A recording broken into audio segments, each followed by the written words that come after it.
We are excited today to learn from Jeremy Growe, assistant men's basketball coach at Furman University in South Carolina. Coach just finished his first year at Furman and helped lead them to a 25-7 record, 15-3 in the conference. Prior to Furman, Coach was on staff at Xavier for 10 years under Chris Mack and Travis Steele. And on a personal note, Coach Growe and I were managers together at IU, so that's kind of the connection. Great friend, great coach. Coach Growe, appreciate you being here. No, I appreciate you guys having me. And, I think just not to toot our own horn or anything like that, I think as we go through this presentation, the most complicated things we do is offensively. And we probably spend 75 to 80% of our time on offense. So, I'm going to kind of lock in on maybe, a few concepts here. You may see some things throughout, be like, wait, how did that happen? And, if you guys can always feel free to contact me after this, if you want to dig in more, it's a really, really unique style of play. So Bob Ritchie's our head coach. He's been the head coach here 3 years, and he was an assistant here under Nico Medved, who's now the head coach. He left for Drake, but he's now the head coach at Colorado State. But when Bob took over, he kind of changed in terms of offense, what we do. And at the time, he's now the head coach at Lipscomb, but the head coach at Alabama Huntsville is a guy named Lenny Acuff. And so he's become a huge mentor to Bob. And really, if you really study him, he's really influenced the NBA. I mean, he's like a genius. And so he was at Huntsville, I want to say for like 25, 30 years, and he just got the Lipscomb job. So we'll look almost exactly the same as Lipscomb. In terms of how we recruit, it's critical. If you can't shoot, we will not recruit you, and you'll kind of see why as we go through. And that's 1 through 5. It's the number one rule, and just because we want as much space as we possibly can. So what I'm going to go through is we really have we probably have 4 main layers of offense. We have our transition, which I'm not going to cover. Okay, and then we have really 3 kind of half-court layers of offense. I'm going to cover 2 of them. One of them is our 5-out look, which we didn't run as much this year. They did the previous year, but I'm going to go through that with you guys. We do a lot of unique things off the long post. That's another layer of our offense that I'll go through. And then I'll also go through I'll kind of build up. We do a lot of the unique things off the ball with ball screens, just to kind of, so you guys can see that, and we'll kind of go from there. So I'm going to share my screen here real quick. You guys see that? Yep. Okay. So just kind of going over our 5-out stuff here. I'm going to kind of build up, as you guys see, there's about 6, 7 clips here. I'll talk you through it. I'll kind of go from the simplest and kind of build up as it goes, so you can kind of see. So right now, we call this desert 5-out look. Okay, very simple start. Okay, let me actually optimize my video just so it gets better here. Is that decent for you guys in terms of choppiness? Yeah, we can see it. Okay, so really simple, can start 2 ways. Okay, as I rewind this.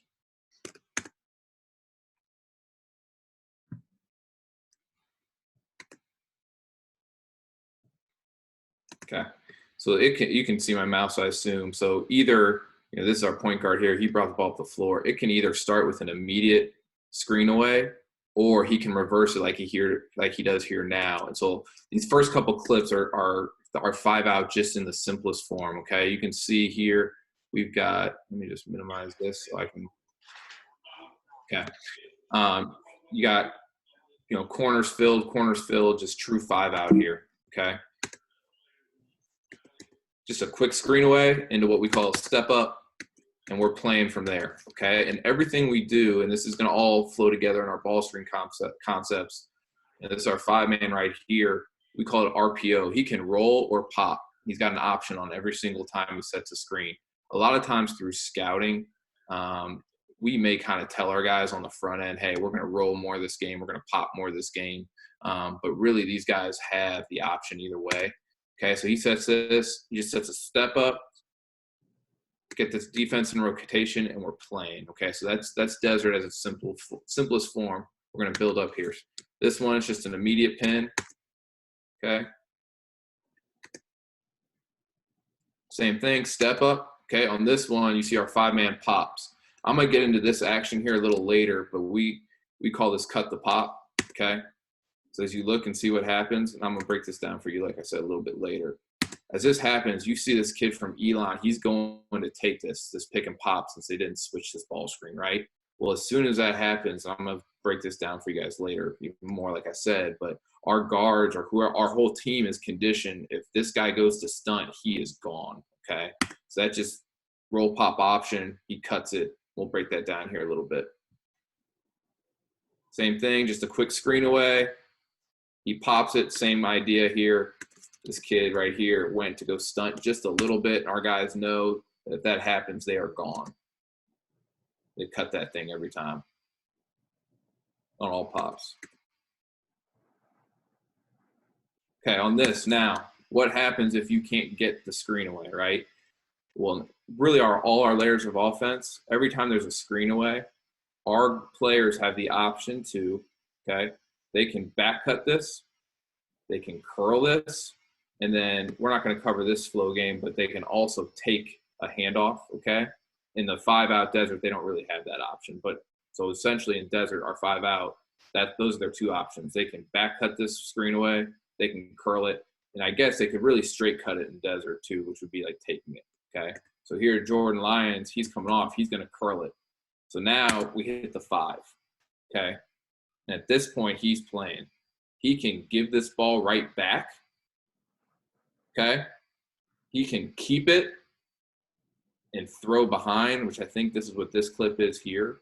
But really, at this point, it's kind of on, if that makes sense, right? I just showed you guys the first couple in terms of the simplest form. So right now, at this point, is really where you can start getting some good action. You see here, that's Matt Rafferty's at center. He keeps it.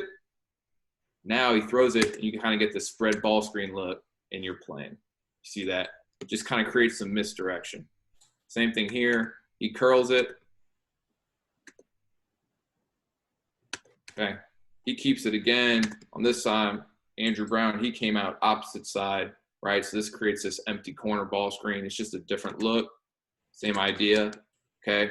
Anytime in our offense, on the first one, if you notice, he threw it and he chased it to set the ball screen. Well, in this one, he's dribbling at, okay? So we work on it every single day. All of our players are trained whether to back cut this or take the handoff. So on this one, you see sets it up. See, you could have back cut that for a quick back door. But he takes the handoff, empty side, we're playing. Same thing, he curled that one too. See, these guys are all interchangeable 1 through 5. That's why it's critical for us that all these guys can shoot. You can get away if your center can't shoot, to be honest with you. This kid right here, 32, is not a great shooter, but he can really pass. And so what happens is teams play off, and since they play off, he can start picking you apart because there's no ball pressure, okay? So this is our 4 and 5. They're in it now. It's all interchangeable. I mean, this kid's 6'8" right here. He keeps it. Now he drives it and just sort of creates a lot of space for drives. 2-foot play finish, okay? So that's the simplest form. You know, obviously I could go on forever. I want to try to cover a decent amount, but that's our 5-out. Before I move to ball screens, anything I can cover or any questions, I guess, that you guys saw just in that 5-out piece. What predicates the big to hit and go chase versus DHO? It's his choice. A read for him, his Yep. choice. Yeah, and all of our – so I think what's unique about us is – and to be honest with you, this place was built, and this is before I got here, 10 years ago, Furman was one of the worst Division I programs in the country. And over the last 3 years, we've been top 75 net in the country. And I think, you know, so when you're really bad like that, you're not probably going to get, you know, the highly recruited players. So the skill development piece is huge. And why do I say that? Because everything we do, skill development, every single day is within our offense. And that could be in May, and that could be in September. Those guys never take a shot. They never take a rep if it's not within our offense, if it's not. So essentially they are working on our offense 12 months a year. not during the coronavirus, but essentially 12 months a year during skill, that's all they do. So for me as a first year assistant, that was really different for me because I couldn't just come in and do my own thing. I had to make sure I got really, really familiar with the offense to make sure I got those guys realistic shots. So that's all reads.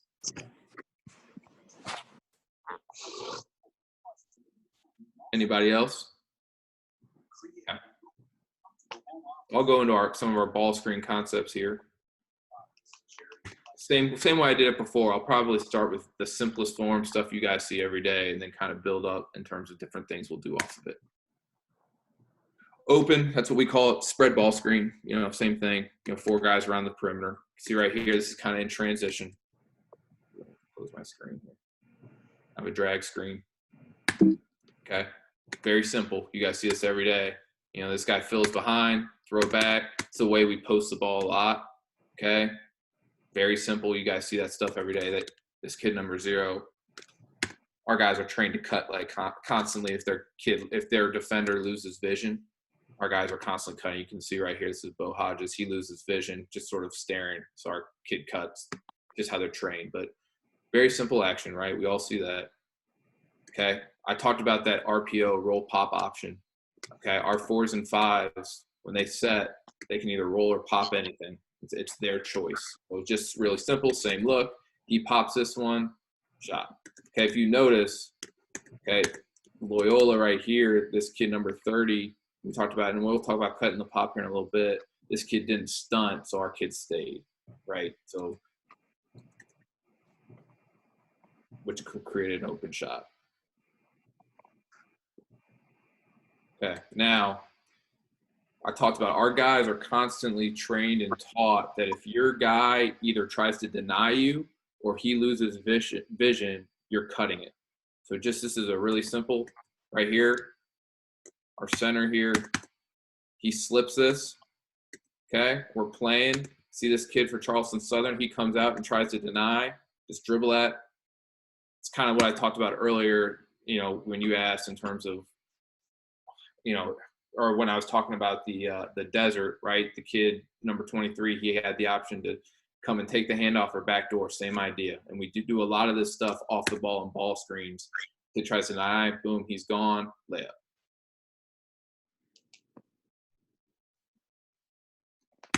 Okay, now Sanford, they try to down, okay? No problem, same look. You can see number 45, he's getting to this corner here to create that action behind.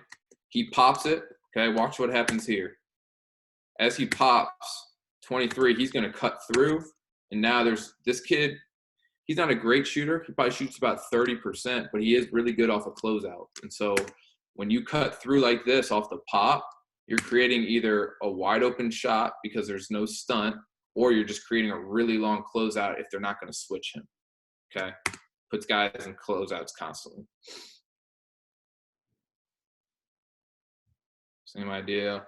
Okay, now we do this all the time, okay? These guys are all interchangeable, 4s and 5s, okay? This is really our 5-man, but he knows if you watch his guy, comes off a ball screen, look at this guy right here. He is staring at the ball. He's gone. Do it all the time. So a lot of the things we do, I'll be honest with you guys, at the college level, we don't necessarily right now have like elite ball screen users, but we do use ball screens just to create false action and get cutting off the ball. Okay, this is kind of one of our flow games that we probably won't get into today. Same idea, okay? This kid's coming through. We're going to get this open look. This defender for Winthrop right here, he starts staring at the ball. Kid's gone. Okay? Really, really try to burn those corners, especially as that ball is coming to you. When I say burn it, we call it burn, back cut it.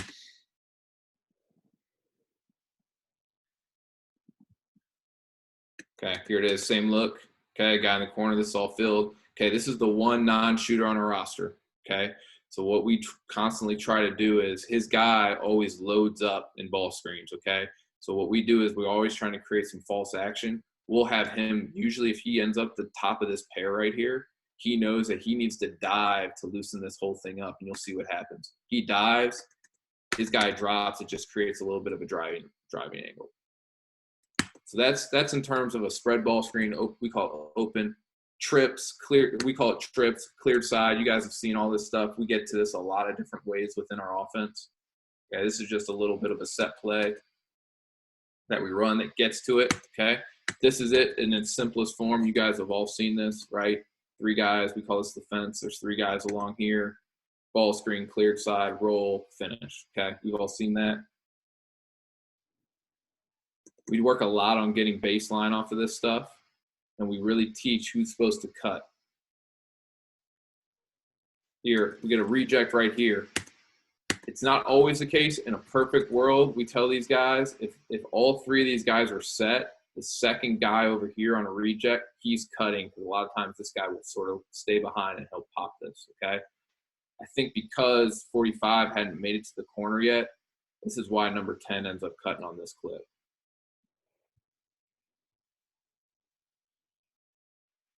Same kind of idea here. Okay, we get to this, we get to that clear side look.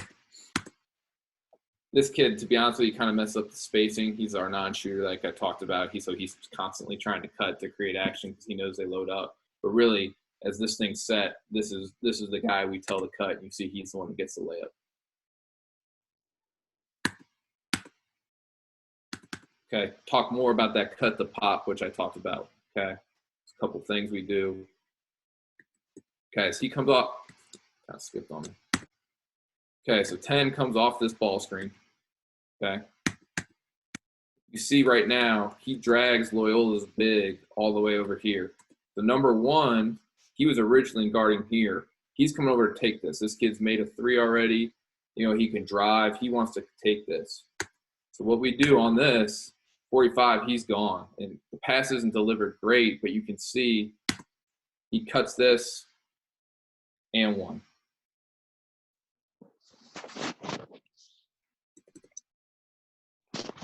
Okay, same thing. Probably should switch this kid. He shoots 45 from 3. Auburn didn't. Okay. A lot of teams did this. I talked about this kind of being our guy that's a non-shooter. Well, they've got their center on him, so look what happens.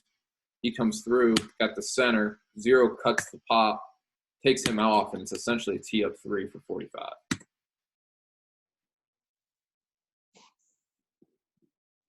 This is just sort of in our flow. Things broke down. Our guys know that this is how we play after. Ball screen, he pops, 10. Probably should have cut sooner if I'm being really picky on this one. Okay, 10 should have been out now as soon as this guy even started lunging just a little bit. Okay, he's out. And we're able to now, okay, we didn't get anything initially.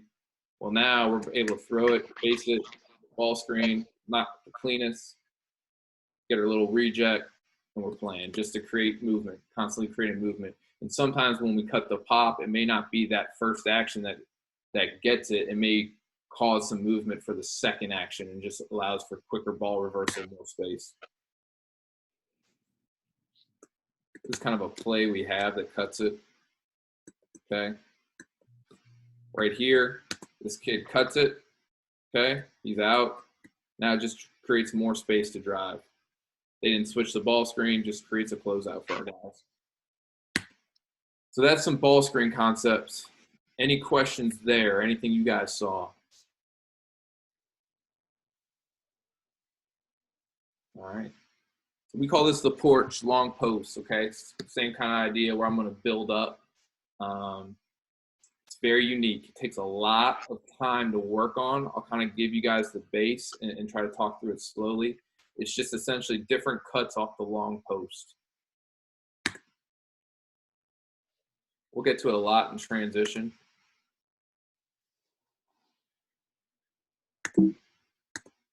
Okay. This one. Okay. This is it in its simplest form. Okay. Early post, long post, he just goes. Okay. Okay. Now, whoever feeds this area, you can see how far out he's catching the ball. Okay. At this point, it's kind of on. Whoever feeds him, okay, he can do one of 3 things. Okay. He can cut through, which he's about to do now. He can go ahead. He can set a split screen away, or he could go over the top and kind of hit to this corner, okay? I would say 8 times out of 10, usually our guys cut through, okay? So that's the first cut. Now this guy's got the option. He can start filling, and that's a little bit more cookie cutter, or he can go and set a screen away, okay? And what we're doing is we're tying up all this back side for either to create one-on-ones in the post or just to create skip outs and play, okay? So you can see all these kids from Auburn are really tied up at this point. He cuts through. Number 1, he goes and sets a split screen. 23, that's our best shooter, leading scorer. He's coming off. It really just creates all this space. There's no post crowd. And it's just one-on-one down there.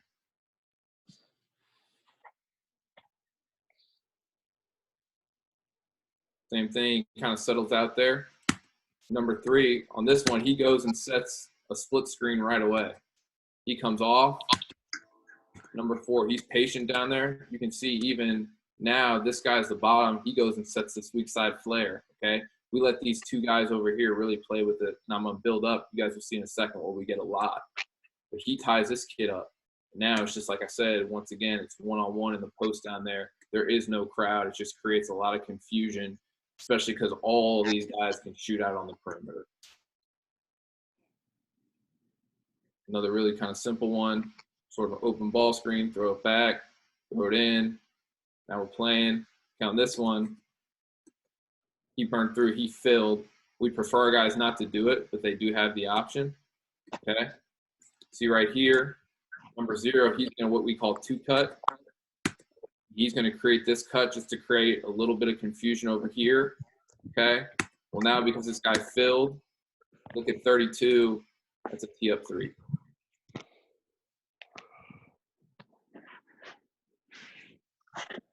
Okay. Here's what we get a lot. Okay, we call them backside bombs. He's going to burn. Okay, we got these guys set. In a perfect world, 20 is probably pulling over just a little bit, but we call this a 2-cutter.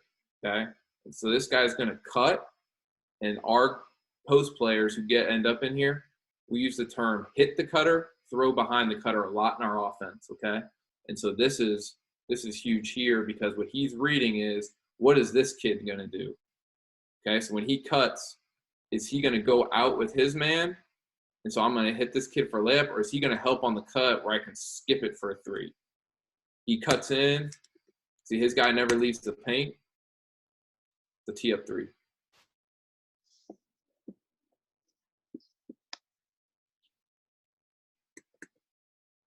Same action. Okay. He comes through. You can see the split screens happening right here.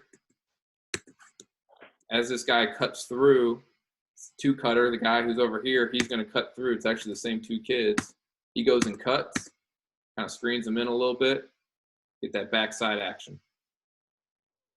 Okay, the last couple things that we do that are pretty creative off of this, at any time in the long post, especially we do this a lot if this guy crowds a lot or he digs in the post, he'll just dribble up to a handoff. Okay, so right here you can see, I'll skip on me a little bit. He just dribbles up, comes a DHO, and we're getting downhill. Let's create a little confusion.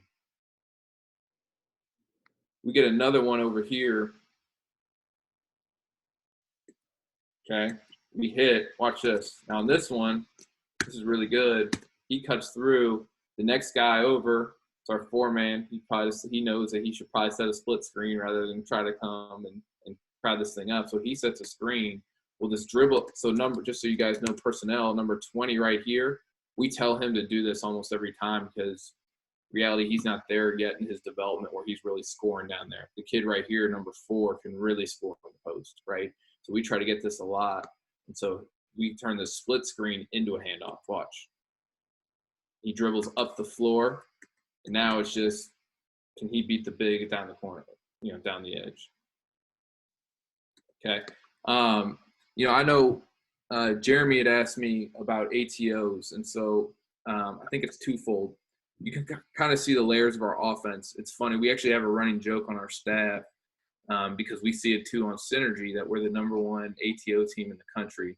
Well, we don't draw anything up really. And the reason that we're number one, I think, is because you can kind of see the flow of our offense. We don't run many sets.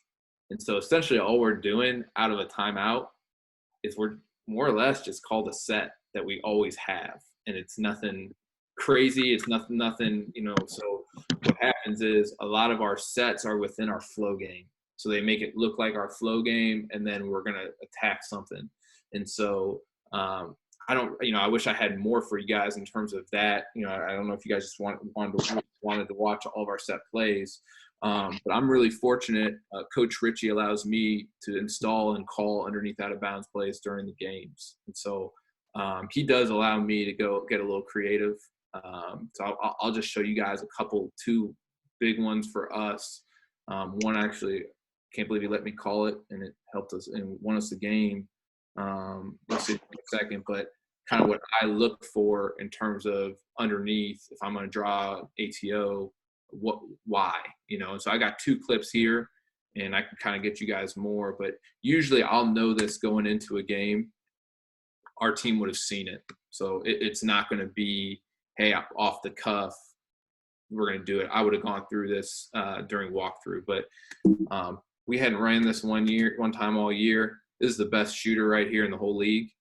And I noticed that, everybody guards underneath out of bounds different, right? And so for me, usually if I'm going to guard or if I'm going to draw something up for our guys, it's going to be based off how they align before the ball even goes live.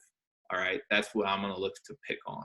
So what I saw here, it's twofold. We all, as assistants, we all switch off on scouts. But like, I'll always have underneath out of bounds offense, whatever that game plan. I also happen to have the Western Carolina scout, and it probably helped me even more in terms of familiarity, how to exploit them. But if you notice right here, I knew they always guarded the inbounder underneath the hoop. Okay. You guys see that? So I thought, okay, how can we as quickly as possible get this kid a shot so that makes it a race that this kid's already 4 feet behind, if that makes sense. So this is something we put in the day of the game. We scored 12 points on it, and they never adjusted. Simple as it is. So essentially, we just saw that, hey, this kid's way off. You can see he's head under the rim. This is the best shooter in the league and second leading scorer in the conference. Well, if you're going to give him a running start with our 4 and 5 off the stagger, simple as it is, that's just one of the things I look for in terms of trying to squeeze as much as we can out of special teams.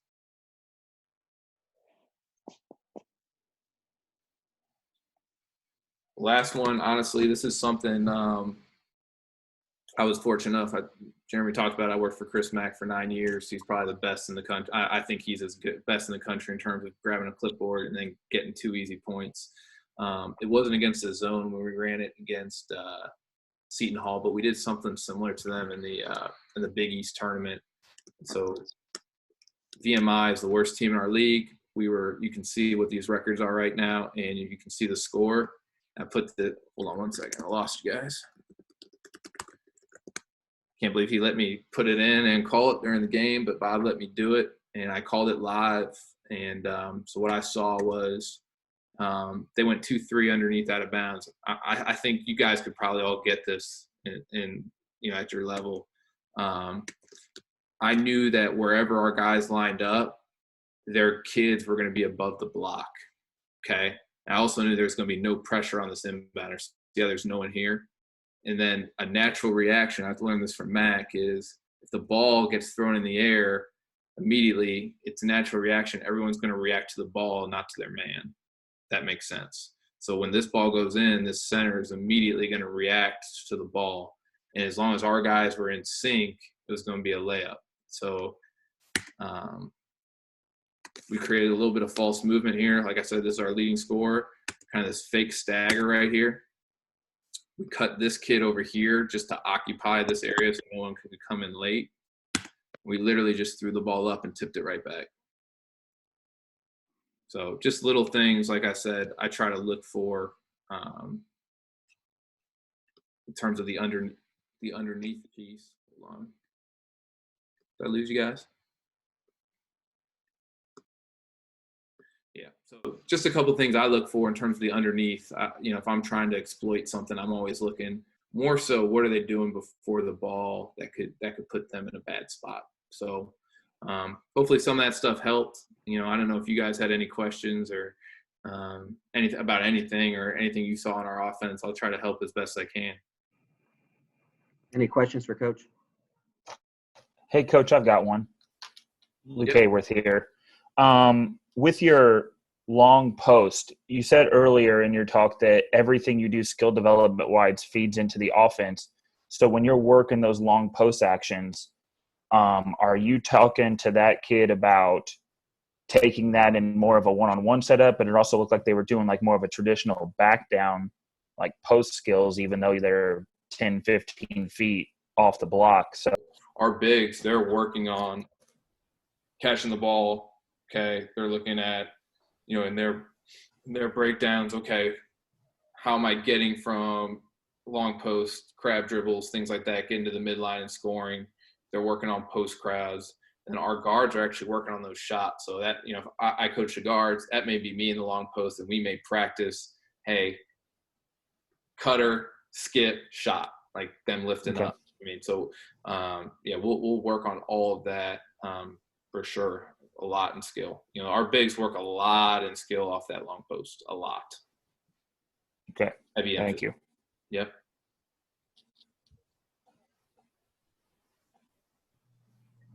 Anything else for Coach? Coach, I've got a couple myself then, if you don't mind.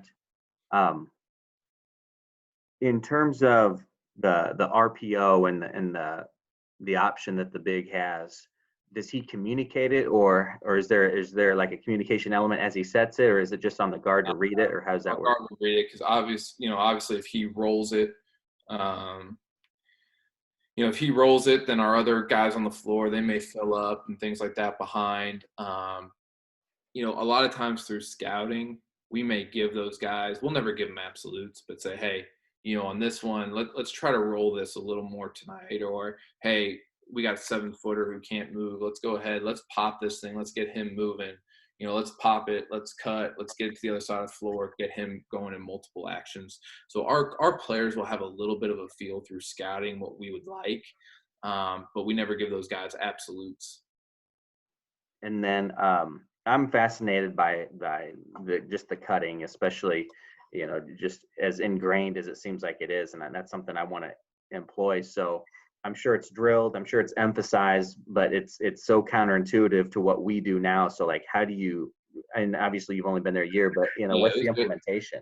You know, it's way different. You know, it's funny. I haven't said this to Bob. So like when I first got here,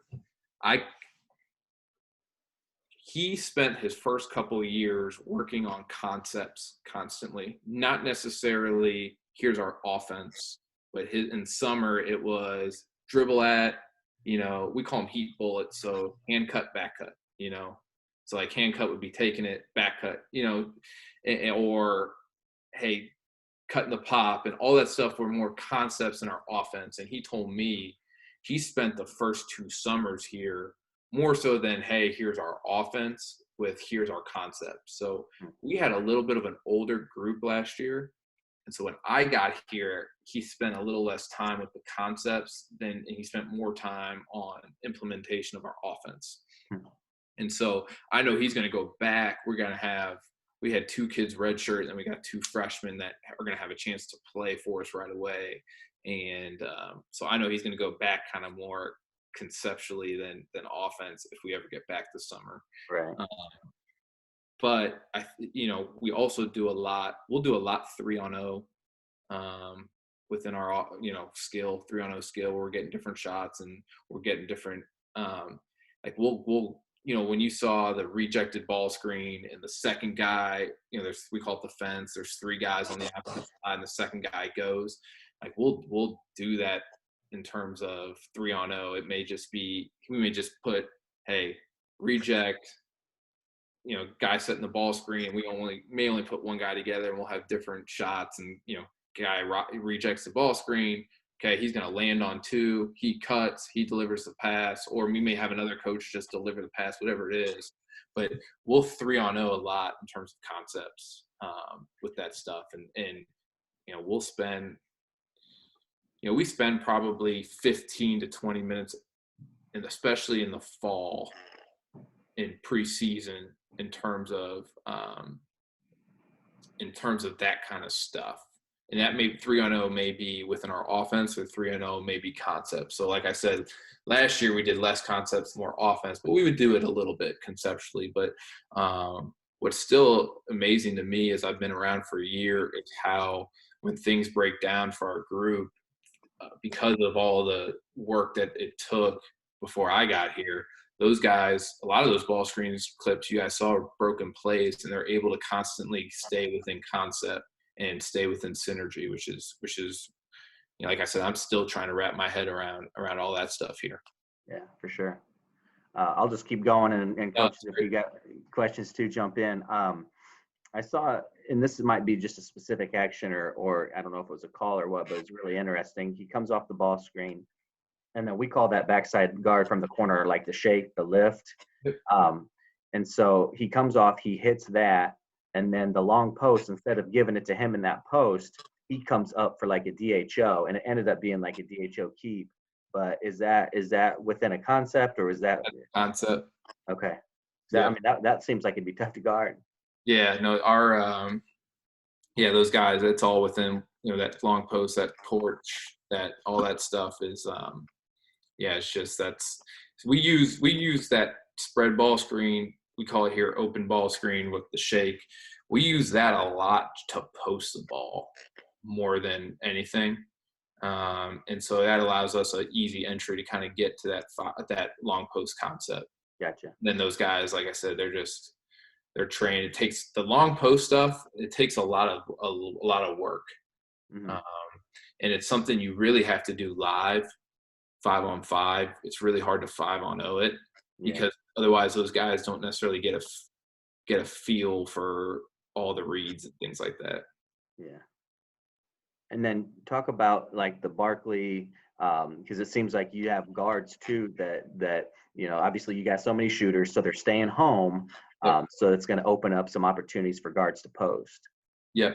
That's something we work on in skill. We got a kid, he actually came off the bench last year. He may end up being the best guard in the league next year. And he's about 6'2", 6'3", and he's not the quickest guy in the world at our level. And the reality is, if we were at the high major level, I don't know if he'd have as much success doing it. But every time he gets cut off, a little bit like, honestly, he's a lefty the same way, a little bit like Jalen Brunson was at Villanova. I don't know if you guys remember. He would just immediately, if he got cut off, he would just flip his hips and he would just slowly go to work. So we rep that in skill constantly. If a kid gets cut off his drive, we're a huge playoff 2 feet team, huge.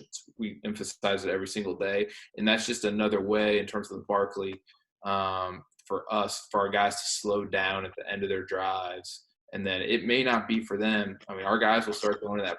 If that happens and it's a guard, the rest of our team will start going to that porch concept. It doesn't have to be the 4 or 5. So what we're going to do next year a lot is this kid's going to be, like I said, probably be our best guard. And we're going to really do some things a little bit like even Villanova, where he would sort of – actually, I made an edit for the kid. I can probably pull it up.